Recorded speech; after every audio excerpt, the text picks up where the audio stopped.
jangka yang tidak lama, apabila suhu terlalu panas ataupun terlalu dingin, ikan akan terserang penyakit. Bismillahirrahmanirrahim. Assalamualaikum warahmatullahi wabarakatuh. Jumpa lagi dengan saya di channel RDM Lele Tumbuh Farm. Dalam video kali ini saya akan menjawab pertanyaan dari subscriber ataupun lover-lover ya, yang bertanya mengenai tentang bagaimana proses tebar bibit ikan lele yang baik. Karena ketika saya budidaya ikan lele, kenapa ketika awal saya tebar itu kok banyak sekali yang mati dan terkadang juga ikan pada sakit. Nah, ini teman-teman harus diperhatikan ya teman. Jadi pertanyaan ini sangat bagus sekali.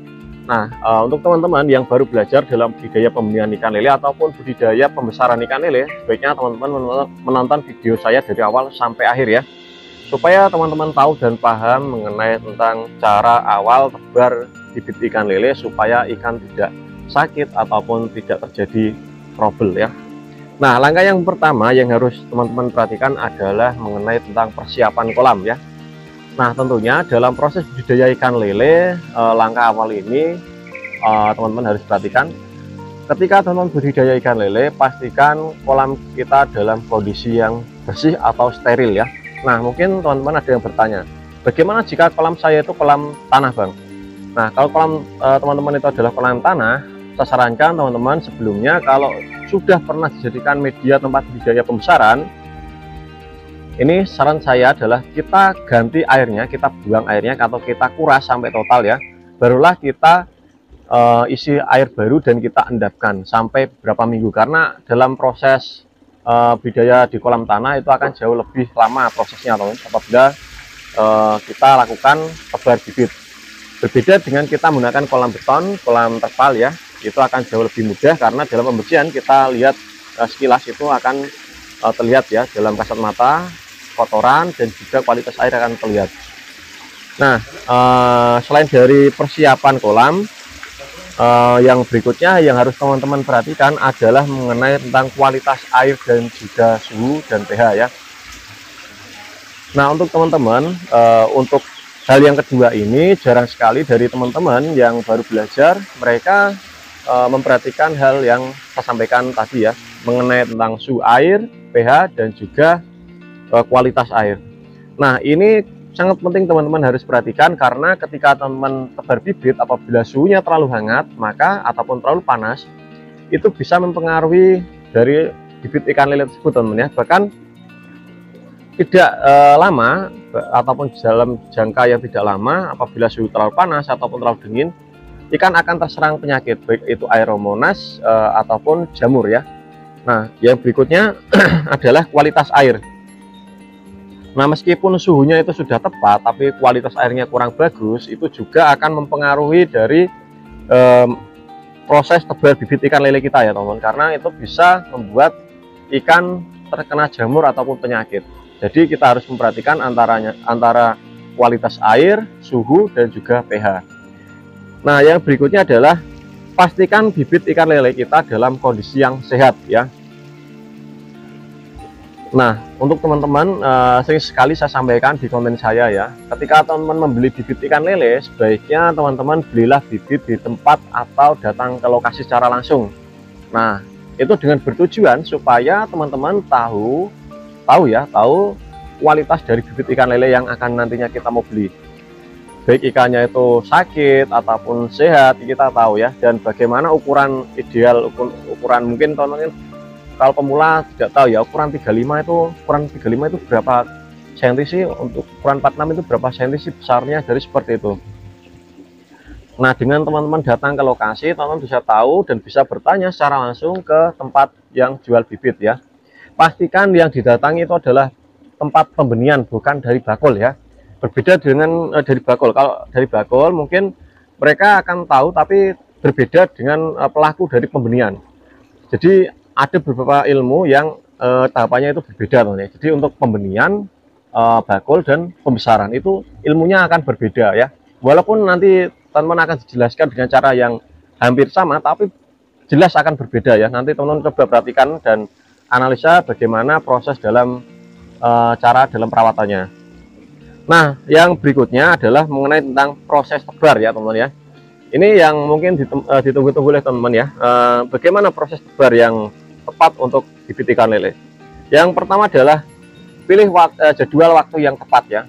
Nah, jadwal waktu yang tepat adalah waktu di mana teman-teman tebar bibit ikan lele ya. Maksudnya pagi, siang, sore, atau malam hari. Nah, untuk saran saya teman-teman, ketika ingin tebar bibit ikan lele, saya sarankan tebarlah pada sore hari. Itu waktu yang bagus ya. Sore hari, jikapun tidak sore hari itu pagi hari. Tapi untuk pagi dan sore itu menurut saya lebih bagus sore hari, karena nanti waktu dia maksudnya itu tidak terpapar sinar matahari itu jauh lebih lama. Karena dia prosesnya kan kita menunggu kurang lebih sekitar 12 jam ya mungkin ya. Berbeda jika kita tebar pada pagi hari mungkin jam 6 atau jam 7. Tidak lama selang kemudian akan terpapar sinar matahari dan itu bisa membuat ikan stres ya. Nah, apabila teman-teman tebarnya itu siang hari itu akan jauh lebih ekstrim lagi ya. Itu tidak saya sarankan karena itu akan berisiko besar ya. Walaupun teman-teman tidak mengalami suatu hal yang tidak diinginkan, itu istilahnya itu adalah bejo ya. Bejo teman ya. Jadi itu kurang tepat maksudnya itu menurut saya itu kurang tepat kalau teman tebar bibit pada siang hari. Yang bagus adalah pada sore hari ataupun pagi hari ya.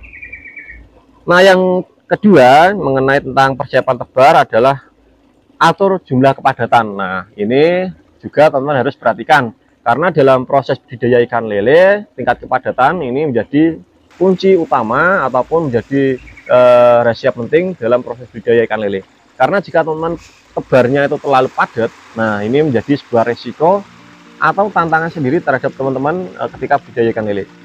Nah, teman-teman pasti bertanya, idealnya untuk budidaya ikan lele itu berapa sih untuk per meter perseginya atau per meter kubiknya? Untuk saran saya itu sekitaran di angka 200 ekor atau 150 ya. Untuk teman-teman yang baru belajar, tebar 150 untuk semeter persegi ya. Itu dengan ketinggian air sekitar 60 cm ya ataupun 50 cm ya, segitulah. Tidak usah terlalu tinggi-tinggi ya teman-teman, tapi kalau untuk main tinggi, air tinggi itu akan jauh lebih bagus ya, mungkin sekitar 70 cm 90 cm itu bagus ya. Tapi tentunya untuk kolamnya akan jauh lebih lebar, bukan 1 meter kali 90 ya, nanti ikannya tenggelam. Maksudnya terlalu dasar dan itu akan membuat suhu air akan dingin ya. Kalau ketinggian sekitar 90 70 itu harus kolamnya harus luas ya. Tapi kalau kolamnya seukuran punya saya ini, itu teman-teman cukup dengan ketinggian 50 atau 60 cm untuk pembesaran ikan lele ya. Itu akan sangat bagus sekali ya. Dari yang berikutnya teman-teman ya, yang harus diperhatikan adalah mengenai tentang ketika teman-teman budidaya ikan lele, sebelum teman-teman tebar bibit ya, teman-teman harus memasukkan wadah atau tempat ya. Mungkin teman-teman kan mempunyai, ketika bibit kan mungkin ditaruh di plastik ataupun di galon ataupun di tempat media lah. Kita taruh masukkan ke kolam terlebih dahulu supaya bertujuan ikan tersebut supaya beradaptasi ya. Nah, ini sangat penting sekali, walaupun terlihat sangat sepele tapi sangat perlu teman-teman lakukan, khususnya untuk pemula ya. Bila teman-teman sudah senior itu akan tidak menjadi masalah ya, karena tahu penanganannya.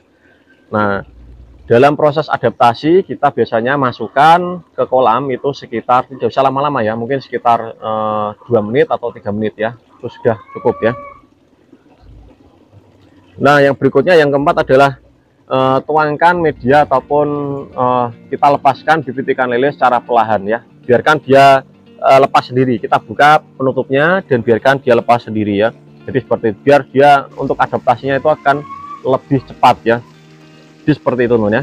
Nah, ini ada tambahan lagi tips dan perhatian untuk teman-teman ketika dalam proses tebar bibit ikan lele. Yang pertama adalah pilihlah bibit ukuran yang sesuai ya. Nah, untuk teman-teman, ini kenapa saya tulis tips dan perhatian, karena jarang sekali dari teman-teman mengetahui hal ini ya, karena dalam proses tebar bibit ikan lele jika kita tidak memperhatikan hal ini itu bisa berisiko. Perhatikan bibit ikan lele yang harus kita yang nantinya kita mau beli itu dengan ukuran yang tepat. Itu yang pertama ya, pilihlah ukuran bibit yang tepat untuk kita tebar. Untuk ukuran yang ideal, ini tips dari saya adalah ukuran 57 untuk pemula ya. Tapi kalau untuk teman-teman sudah mahir atau sudah pernah tebar, kita bisa memperkecil, beli bibit ukur mungkin 46 ya. Kalau sudah 46 sudah kita ahli ya, ataupun sudah kita bisa, kita beli bibit yang ukuran lebih kecil lagi 35. Nah, minimal itu maksimal itu bibit yang kita minimal bibit yang kita beli itu dengan ukuran 35 itu paling kecil. Karena rata-rata dari petani yang beli bibit tempat saya itu dengan ukuran 35 ya. Nah, kenapa kok 35? Karena harganya bibit itu jauh lebih murah ya, dan juga untuk perawatannya sebenarnya sih sama aja teman-teman. Karena menurut saya kalau untuk ikan sakit ataupun ikan terjadi trouble itu karena kesalahan dari teman-teman sendiri ya. Nah, yang berikutnya adalah hindari penebaran ketika cuaca ekstrim ya. Nah, ini harus teman-teman perhatikan. Apabila ada hujan ya, hujan badai, ada geluduk ya, geluduk diar ya, jangan sampai tebar bibit ya. Karena itu ada dua resiko. Yang pertama, karena cuaca hujan yang sangat tinggi, air bisa kadar asamnya sangat naik. Dan yang kedua resikonya teman-teman bisa kesambar geledek. ini bercanda ya, teman, bercanda. Tapi semoga aja tidak ya. Nah, karena ketika cuaca ekstrim mungkin panas ya, mungkin ekstrim, itu teman jangan sampai tebar bibit karena itu sangat berisiko. Kita menunggu yang tadi yang saya sampaikan, kita tunggu yang namanya tebar bibit pada sore ataupun pagi hari, dan itu pun dalam kondisi yang cuaca yang stabil ya. Nah, yang berikutnya, yang ketiga adalah jangan mencampur bibit ikan lele dengan ikan yang lain. Nah, ini juga sering sekali dialami oleh teman-teman yang baru belajar. Ada yang pengen ternak ikan nila, ikan emas dicampur dengan ikan lele. Apakah bisa, Bang? Saya jawab, bisa, teman, bisa. Cuma untuk hasilnya itu tidak maksimal. Dalam artian, nanti salah satu dari ikan ini akan menjadi mangsa ya. Mungkin ikan lele lebih besar akan memangsa nila ataupun ikan mas ya. Ataupun sebaliknya, ikan nila besar, ikan lele kecil itu akan dimangsa ya. Jadi seperti itu. Maka dari itu proses dalam budidaya ikan, kalau teman-teman pelajari, petani-petani yang sudah senior itu akan tahu ini kolam tambak untuk ikan nila, ini kolam tambak untuk ikan lele, tidak dicampur, pasti tidak dicampur. Kalau mereka dicampur itu tujuannya untuk pemancingan yang pertama, yang kedua itu hanya sebagai apa ya istilahnya ya, untuk hiburan aja, tidak untuk dijadikan bisnis atau usaha ya. Jadi seperti itu, teman-teman harus cerdas dalam berpikir ya, karena ikan lele itu ikan yang kanibal. Lalu untuk ikan nila itu juga pemakan, bukan kanibal tapi pemakan segala ya. Jadi kalau ada ikan-ikan kecil dia akan makan hap dari seperti itu ya. Dan yang keempat adalah berikan pakan yang cukup dan juga bergizi ya. Nah, ini saya sampaikan dan saya tegaskan lagi untuk teman-teman, ini mengakhiri dari ringkasan buku saya ya.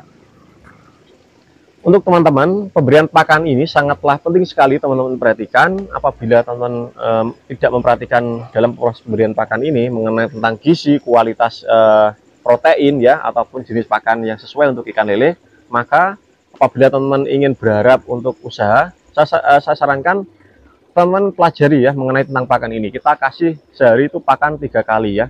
Kalau bisa, ini tips dari saya ya. Kita kasih pakan sehari 3 kali, pagi, sore, dan malam hari ya. Itu jadwal yang baik untuk proses pemberian pakan ikan lele. Lalu yang berikutnya adalah gizi atau protein. Nah, teman-teman bisa membeli bibit teman-teman bisa membeli pakan dengan ukuran bibit yang sesuai. Misal ya, teman-teman beli bibit dengan ukuran 57 ya. Pakan yang ideal untuk ukuran 57 ini pakan jenis apa? Itu jenis PF 1000 ataupun min 1. Nah, untuk PF 1000 itu terlalu kecil ya, mungkin min 1 lah, itu yang cocok untuk bibit ikan lele di ukuran 57. Nah, apabila teman-teman beli bibit terlalu kecil, teman-teman bisa membeli pakan jenis PF ya. Tapi intinya jangan tergiur dengan harga murah, dan juga kita ketika ketika kita membeli pakan ikan lele itu kita lihat gizi ya ataupun protein pada kandungan sak ya ataupun media tempat karungnya ya. Itu tertera protein berapa persen. Jadi seperti itu. Semakin tinggi proteinnya akan semakin cepat pertumbuhan ikan lele, dan juga perawatannya juga harus kita harus perhatikan dari mulai kualitas air dan juga proses pergantian air dan juga jadwal pemberian pakan. Mungkin itu saja ya teman-teman yang bisa saya bagikan untuk teman-teman. Semoga video ini bermanfaat untuk teman-teman. Dan apabila ada suatu kesalahan kata dalam video ini, saya mohon maaf yang sebesar-besarnya untuk teman-teman.